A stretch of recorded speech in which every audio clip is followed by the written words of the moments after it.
আজি প্ৰধানমন্ত্ৰী নৰেন্দ্ৰ মোদী ডাঙৰীয়াৰ জন্ম জয়ন্তী উপলক্ষত এই সেৱা পখেক উদযাপিত হৈছে।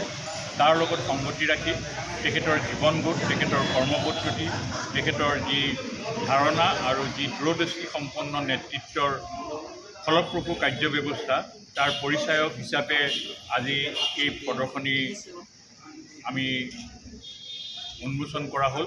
আৰু এই প্ৰদৰ্শনীৰ যোগেদি আমি জনজীৱনক এই বাৰ্তা দিবলৈ প্ৰয়াস কৰিছোঁ, এগৰাকী প্ৰধানমন্ত্ৰীয়ে কি ধৰণেৰে ভাৰতবৰ্ষক আজি নেতৃত্ব দি আজি বিশ্বগুৰুৰ আসনত প্ৰতিষ্ঠিত কৰিবলৈ প্ৰয়াস কৰিছে। আমি আশা কৰিম তেখেতৰ এই দক্ষ নেতৃত্বই অনাগত দিনসমূহত ভাৰতবৰ্ষক এক গতিশীলতাৰ নেতৃত্ব দিব। ইয়াত কোন কোন উপস্থিত থাকিব?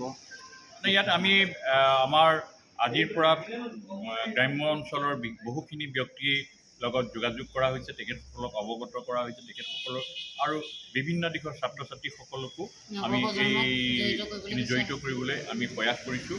আৰু সমাজ জীৱনৰ বহুখিনি ব্যক্তিয়ে এই ক্ষেত্ৰত স্বেচ্ছাসেৱী সংগঠন, বিভিন্ন কৰ্মোদ্যোগী সংগঠন, অভিভাৱক, ছাত্ৰ ছাত্ৰী সকলোৱে ইয়াত যোগদান কৰিছে।